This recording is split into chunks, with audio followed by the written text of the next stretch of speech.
Jong, dito ka. Okay.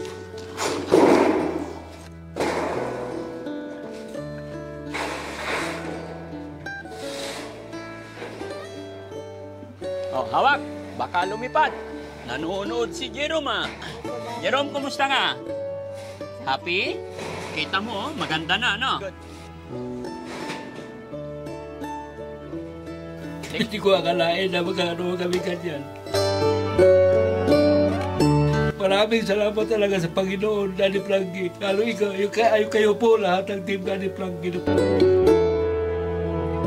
Pero hindi po ito magagawa ni Daddy Frankie kung hindi sa inyong lahat.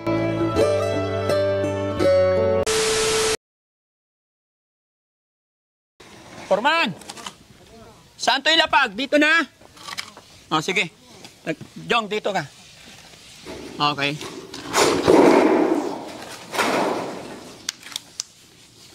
Sige, patong nyo.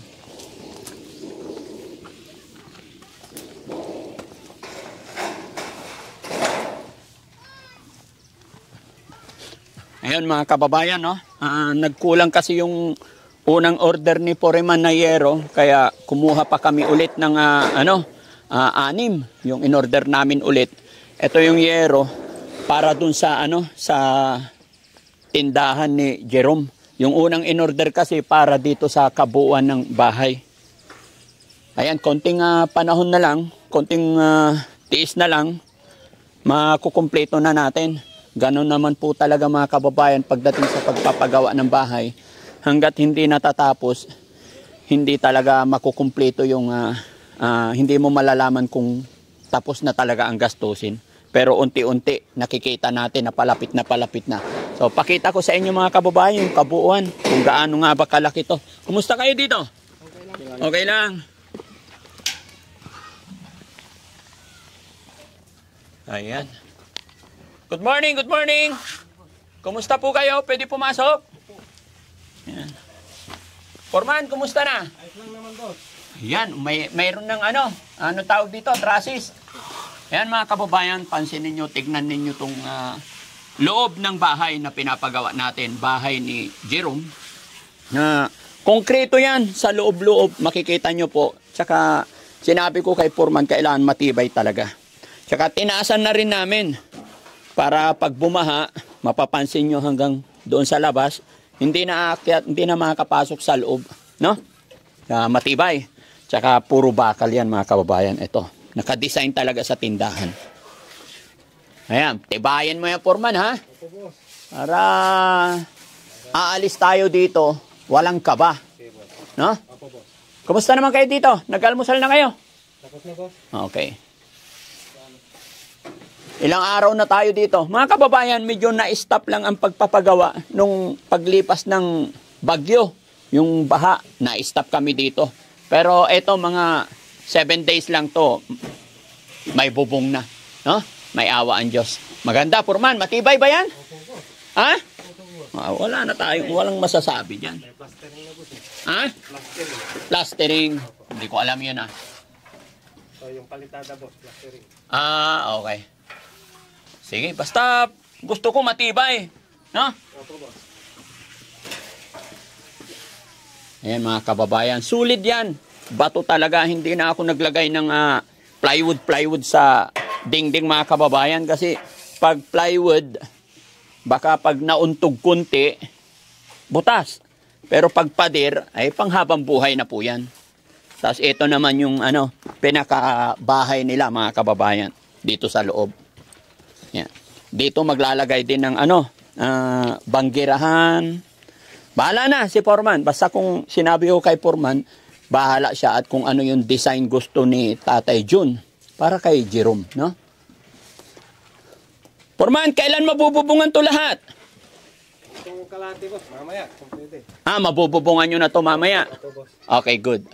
Saka yung, pag may taas na po lahat ng hollow block. Oo. Nabitin po sa hollow block. Nabitin? Umorder ka na? Hindi pa, boss. Order ka na lang, ha? Apo, boss. Pasensya ka na, bihira ako dito mga kababayan. Pasensya na kayo kung madalang ang update ko sa inyo. Basta ang importante, nandito si Foreman na ginagawa niya yung best niya kasi marami tayong tinutulungan, marami tayong pinupuntahan. mayroon din tayong trabaho sa Makati. Pero ang importante, kahit wala ako dito, andito si Foreman, the same time, napupuntahan din ng ating mga kasamahan ng ating team. At salamat sa aking mga kasamahan, mga kababayan, na kami na yung kumuha kasi nagkamali si Foreman nung una, ang binili niyang yero para dito sa kabuuan. Nahuli yung para sa dito sa tindahan. Pero itong tindahan, Foreman, parang hindi na tindahan to eh. Maluwang na eh. Kasama ng kwarto. Goods yan, goods. Oo, para hindi bitin. Oo. Oo, okay yan. To ganito kaluwang mga kababayan, grocery ni Jerome. Goods yan, walang pag-aalinlangan mga kababayan. Napakasarap, no? Mga kababayan, gaya ng aking sinabi, napakasarap sa pakiramdam. Pero yun nga, masaya po ako, pero papasalamat ako sa inyong lahat. Dahil po sa inyo, dahil sa mga sponsor, kaya tayo nakapagpabahay. Mga kababayan, si Daddy Frankie po ay kasangkapan lang. Naging tulay lang po ako para makatulong. No? Kaya mga kababayan, salamat po sa inyong lahat. Ganun din sa mga sponsor natin. Lahat ng nagmahal kay Jerome at kay Tatay Jun, kay Nanay Susan, maraming salamat po. Lagi-lagi ko pong sasabihin sa inyo, hindi po magagawa ni Daddy Frankie ito kung hindi sa suporta ninyong lahat. At masayang-masaya ako kasi itong bahay na pinapagawa natin, hindi po pang 3 buwan or pang 2 taon lang. Panghabang buhay na po nilang titirhan ito. Dahil sarili din naman nilang lupa ito. Kaya maraming salamat po. Dahil kayo ang dahilan bakit nakakapagpagawa si Daddy Frankie ng mga ganitong pabahay. No? At sama-sama tayo hanggang sa matapos, hanggang makalipat si Jerome dito. At hanggang mapakabitan kasi pati kuryente nito mga kababayan. Tapos na rin pong bayaran ang kuryente nito. Hinihintay lang na mabuo, tsaka ikakabit na yung kuryente. Kaya napakasaya ko po na nandyan kayo lagi nakasuporta, ano? Kaya sige, mga kababayan, kumustahin natin si Nanay Susan. Asaan na? Huh? Wala si Nanay Susan. Kaya, KJ, halika. Yan, mga kababayan, mga kabarangay, no? Bago tayo magtuloy-tuloy, ipiplex ko lang po si KJ27 sa mga nakapanood ng video ito mga kababayan. Support din po natin ang Facebook page ni KJ27. Lalagay ko po yung link or page niya. So, invite mo rin sila guys. Yon, magandang hapon po sa inyo lahat mga kababayan. This is KJ27 TV. Nagbabalik dito kay Daddy Frankie Official, and maraming salamat po sa patuloy na pagsuporta sa buong team Daddy Frankie. Yan mga kababayan, support nyo rin po sa mga nakasupport sa amin, kay Boss JB. Support din po natin si KJ27 TV. Noon pa man kasama na natin yan, nag-day off lang po siya. Day off niya mga 1 taon. Parang ganun na. Oh, nag-day off po siya 1 taon. Ngayon, natapos na naman yung day off niya. Kaya andito na naman. Support natin siya mga kababayan. No? Maraming salamat. Tara, puntahan natin si pakita ko rin sa inyo si Jerome mga kababayan.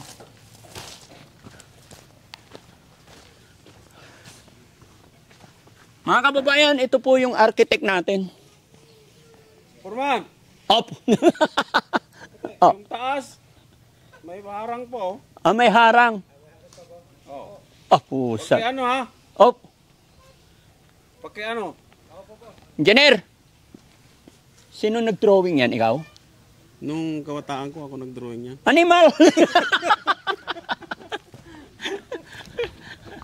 Punta tayo dito mga kababayan. Kumustahin natin si Jerome. Tingnan nyo mga kababayan, no? Ito yung mga gagamitin. Ito yung nalunod sa baha, kaya medyo nagkaroon ng kalawang, pero walang problema yan. Tatay Jun, kumusta po kayo? Wala po, good morning po. Good morning. Si Nanay? Nandito po sa kumusta si Jerome? Binilihan ko ng yung gamot niya, sinubusan siya, nagpurisyo, tapos kahapon binilihan ko dyan sa bayan. Ngayon balik siya, normal na naman. Normal na naman. Okay, may awa ang Diyos. Konting tiis na lang, no? Ganun talaga siya. Hindi makatulog pag hindi inom po sa maintenance siya. Oh, hindi siya makatulog. Panay, sisigaw, ganun. Nay Susan, halika rito, Nay. Morning, dito ka po. Kumusta naman kayo dito? Mabuti naman, Daddy. Matagal ako hindi nakabalik. Opo, Daddy. Kumusta naman yung mga karpintero natin? Okay lang, Daddy. Nasikasunin namin sila, yung mga karpintero. Kailan sila nagsimula? Nung Monday, no? Opo. Okay. Sa kung ano man na kunting tiis lang, Opo, di. napa-stop yung trabaho natin nung baha kasi hindi naman sila mapag-concentrate. Pero may awa ang Diyos. Bago umarangkada yung ulan ulit, I'm sure tapos na yan. Oo, Daddy. Salamat po. Masaya ba si nanay na... Masayang masaya, Daddy. Kaya matitikman na po namin ang bahay na bago. Oh, wow. So, nay, mula nung dumating ako dito hanggang ngayon, hindi ka na nagtitinda? Hindi na po. Oh, very good. Okay. Sa tuloy-tuloy lang tayo, no? Opo, Daddy. Hintayin mo na lang yung yung pagbubukas ng sari-sari store mo. Opo, Daddy. No? Okay, mga kababayan, napakasarap sa pakiramdam na nung una nating nakita si Tatay June, Nanay Susan, ay talagang bigat ng kanilang dala-dala. Pero mula nung nandyan kayong lahat, nakasuporta, natulungan, makita ninyo sa mukha nila yung kaligayahan. Naramdaman nila na ang Pilipino ay laging nakahanda sa pagtutulungan, no? Kaya thanks to God talaga. Salamat kay Lord dahil ginabayan tayo para makita or makarating dito sa kanila, no? Yan mga kababayan, maraming salamat po. Sana po ay hindi kayo magsawa na suportahan hanggang matapos tong pabahay natin dito. At nawa po'y gabayan ni Lord na hanggang sa pag-turnover natin magiging okay. Tay, excited ka na ba na maumpisahan yung tindahan? Opo, di. Excited na ako na parang meron na kami sariling hanap buhay. Tapos hindi na kami dito initan. Oo. Para kaming dito nilagay sa oven. Oo. Doon medyo okay na Okay kasi po. bahay. Basta tay, kasi bahay nyo na yon. Opo, di. Kung ano po yung gusto nyong design, padagdag kay Foreman, sabihin nyo lang Opo, di. Lalo na pag wala ako, huwag kang mahiya kay Foreman. Opo, di. Akong bahala dyan. Opo, di. No? Hanggat kaya ni Daddy Frankie, walang problema. Maraming salamat talaga Maraming po din sa salamat, inyo. Daddy. Una-una sa Panginoon, nagpasalamat ako sa tumulong po sa amin. Kung hindi dahil sa inyo po, di, wala to sa amin ngayon to. Parang panaginip ko pa lang yan eh.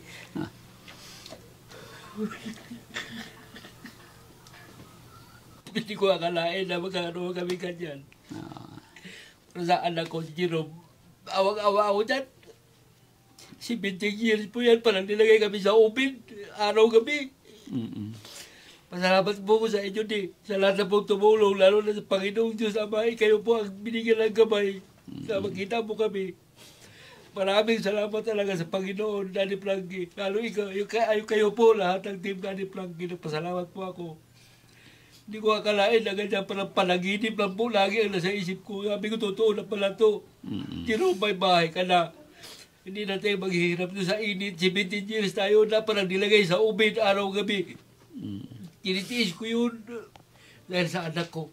Pasalamat ko sa Panginoon, ang bait ng Panginoon talaga. Na kayo po di ang inutusan niya, puntahan mo yung pamilya na yun. Yun ang ko, pasalamat ko sa Diyos talaga, Diyos na Ama. Yan ang power ni God. Opo, di. Pag si God talaga ang gumawa ng paraan, wala pong imposible. Si nanay, napaluha na si nanay, no? Opo, Daddy.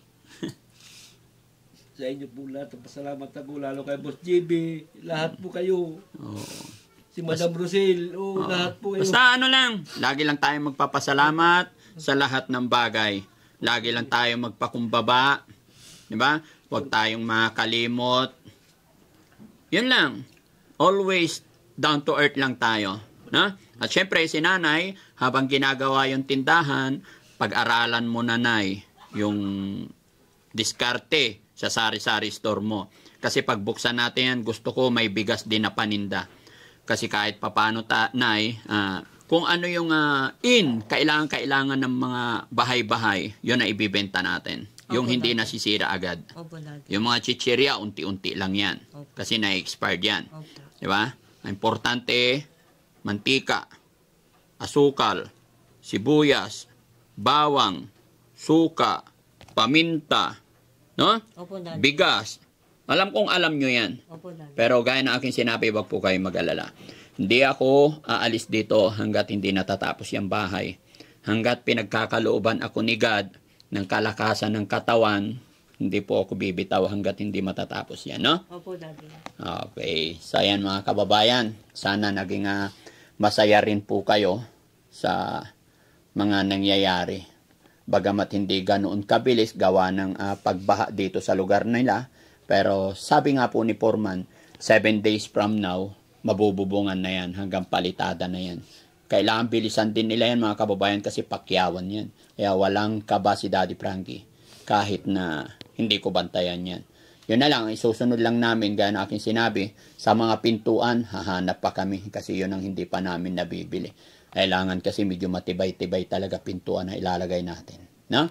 Salamat po mga kababayan. Foreman! Oh, aalis na naman ako. Baka may request ka. Baba ka muna. Yung mga bibilhin, pasensya ka na. Babalik ako Maynila ulit. Kararating ko lang pero babalik ako ulit.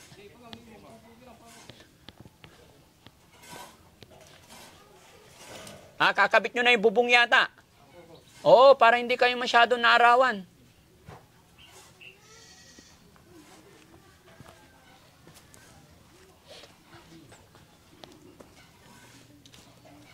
Foreman, naalala ko lang sa pagbububong Pasensya ka na. Make sure na pagbutas mo, doon yung rivet Ayaw ko na may butas-butas. Opo, boss. Para hindi tulo-tulo. Opo, boss. Okay. Bali yung boss, yung hollow block. Kulang. Order na tayo. Opo. Mga ilang hollow blocks pa? Nasa 200 pa, boss. 200 pa? Opo. O sige. Tapos, sabi mo may, ano pa, bukod doon? Yung buhangin, sa kasimento pa. O sige. Kailangan na pa-order mo na para habang nandito ako. Opo, boss. Kasi bukas, mamaya madaling araw, biyahe na naman ako pa Manila Sige, boss. Okay? Okay, boss. Sige. Bukod doon, ano pa? Pwedeng boss, bumali, ganun. Pwede bumali? Opo. Alin babaliin? Kanan, kaliwa? Yung, pera, boss. Yung pera. Pangkain lang. O, pangkain. Sige, sige. Magkano? Tama na pong 10, boss. 10. Opo. Okay.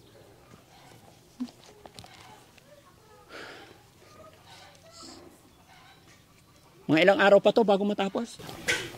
Sa pa, boss? Baka abutin tayo ng 11 days pa. 11 days pa. Okay.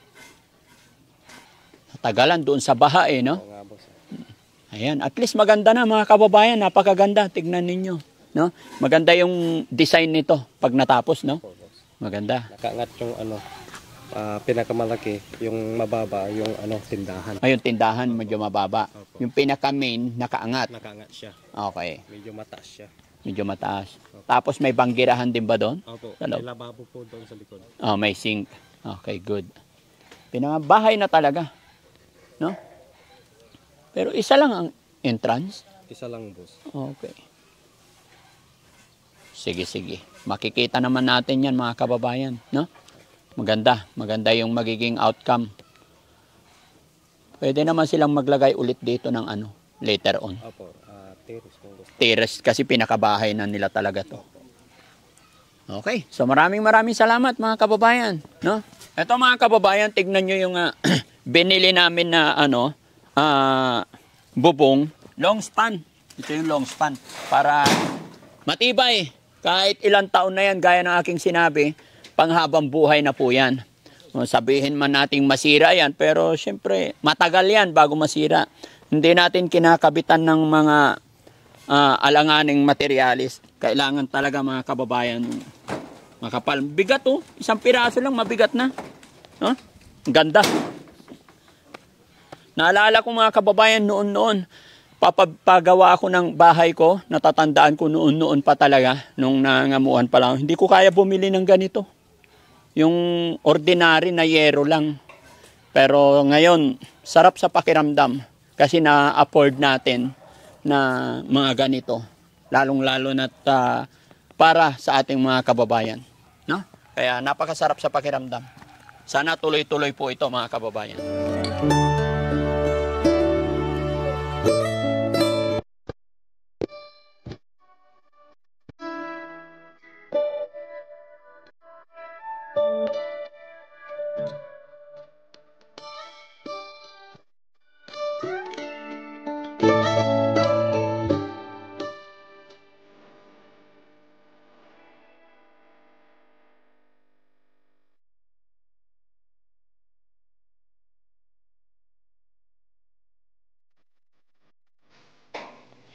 Ganda mga kababayan, oh. Tignan nyo, ang ganda. Napakalinis. Tapos pipinturahan lang yung bakal mga kababayan para antay kalawang, no?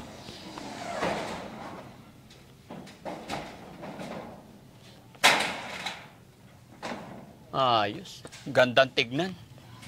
Nakakatuwa, guys. Salamat talaga.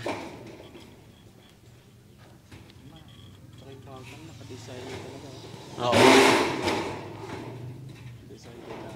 Siyempre, may mga anuhan na talaga para hindi basta-basta. Tapos steel matting to, guys.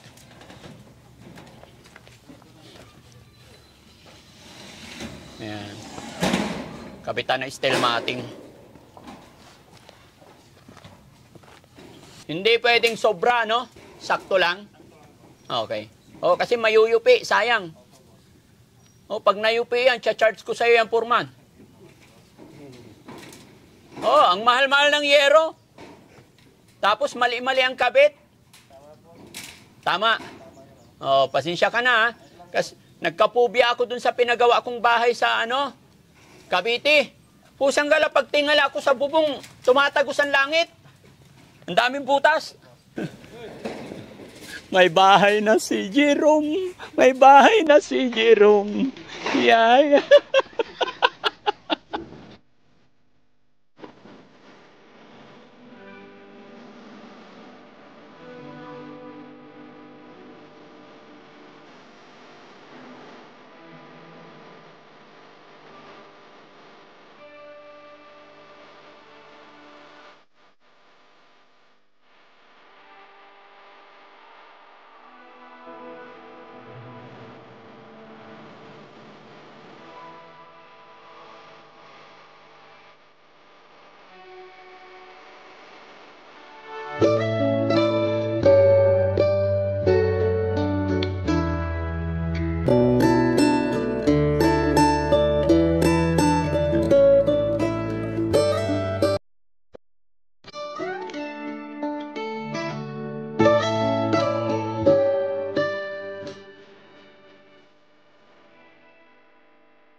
Nanonood si Jerome, ah. Jerome, kumusta nga? Happy? Kita mo, maganda na, no? Kinakabit na yung bubong. Opo, Daddy. Ha? Oh, masaya na, ha? Okay ka lang. Buti nagising, no? Nagising. Ha? Nag-lunch na ba siya? Opo, din. Ay, very good. Happy ka, Jerome? Yan mga kababayan, makikita naman natin na sa mukha ni Jerome, hindi kagaya dati na talagang yupi-yupi yung mukha niya. Pero ngayon, makikita mo talaga yung kasiyahan sa mukha niya na nakikita niya yung bahay para kay Jerome talaga. God bless you more, Jerome, no? Yun. Thank you. Na? Sunod na mga 10 araw na lang, mapipinish na yan. Diyan ka na sa loob, tapos marami ng pagkain dyan. May electric fan ka na. No? Oh, galing. Hahanap tayo pambili ng electric fan, ha? Opo, Daddy. Oo. Basta, pray lang tayo. No? Electric fan lang, walang problema yan. Madaling gawa ng paraan yan. No? Opo, Daddy. Okay. Tsaka mahahangin, hindi na mainit kasi malaki yung muka, bintana. So, Jerome, alis na kami, ha? Bantayan mo lang yung pagpapagawa nila, ha? Pag may mali or may question ka, sabihin mo lang kay Foreman. Huwag kang, huwag kayong mahiya, Nay, ha? Opo, Daddy. Kung ano yung question ninyo, sabihin nyo lang. No? Kasi kayo ang titira dyan, kailangan magiging kampante kayo. Kung ano yung gusto nyo, yun ang masusunod, no? Opo, Daddy. Okay, good. So, ayan mga kababayan, maraming salamat. At pansamantala, ito po yung update ko sa inyo. No? Kaya muli po, inuulit ko, mga kababayan, masaya po ako sa nangyayari nagagawa ng Team Daddy Frankie. Pero hindi po ito magagawa ni Daddy Frankie kung hindi sa inyong lahat. Kasangkapan lang po si Daddy Frankie. Maraming salamat and God bless po.